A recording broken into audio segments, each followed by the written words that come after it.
शोहरत से भरी है, लेकिन असल में यहाँ बहुत ही संघर्ष है। कई बार मानसिक दबाव इतना बढ़ जाता है कि खुद को संभालना मुश्किल हो जाता है। उनकी यह बात मेरे दिल में बैठ गई। एक दोपहर की बात है, शूटिंग खत्म होकर अनुष्का जी वैन में लौटी। उस दिन वह कुछ परेशान सी दिख रही थी। उन्होंने कहा, कभी दरवाज़ा बंद कर दो, मैं थोड़ी देर अकेले रहना चाहती हूँ। मैंने वैसा ही किया और बाहर खड़ा हो गया। करीब 10 मिनट बाद उन्होंने आवाज़ दी, कभी अंदर आओ। मैं अंदर गया और देखा कि वह चुपचाप खिड़की के पास बैठी थी। चेहरे पर हल्की थकान और तनाव था। मैंने पूछा, मैडम सब कुछ ठीक है ना? उन्होंने कहा, हाँ, सब कुछ ठीक है, बस थोड़ा मूड सही नहीं है। मैं चुपचाप खड़ा रहा। थोड़ी देर बाद वह बोली, कभी तुम्हें कभी ऐसा लगता है कि ज़िंदगी बहुत तेज़ भाग रही है और हम कहीं पीछे छूट रहे हैं? मैंने कहा, हाँ मैडम, कई बार लगता है, लेकिन यह शायद ज़िंदगी की रफ्तार है। वह मुस्कुराई और बोली, सही कहा तुमने। इसके बाद उन्होंने मुझसे अपनी शुरुआती दिनों की बातें की।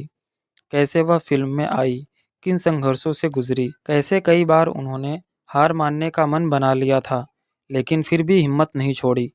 उनकी बातें सुनकर मुझे एहसास हुआ कि जिन लोगों को हम पर्दे के पीछे चमकते हुए देखते हैं, वो भी अंदर से हमारे जैसे ही साधारण इंसान होते हैं। कुछ दिन बाद एक बड़ा सीन शूट किया जाना था।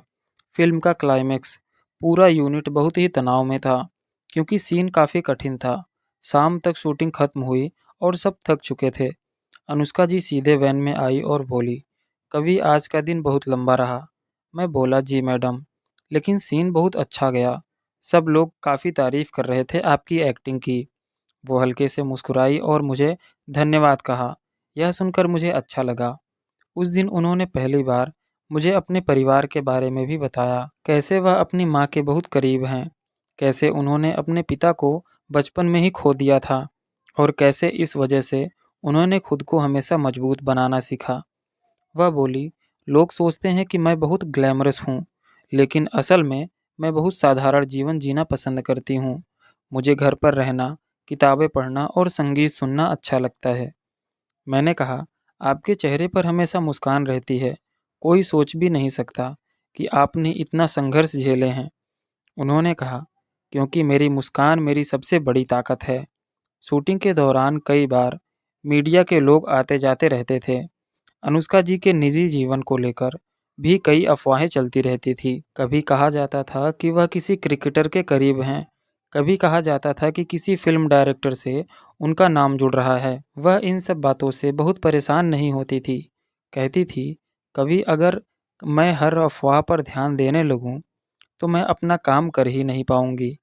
मैंने देखा था कि वह हमेशा पेशेवर तरीके से चीज़ों को संभालती थी, लेकिन उस दिन जब कुछ ज़्यादा ही चुप थी, शायद किसी खबर ने उन्हें आहत किया था।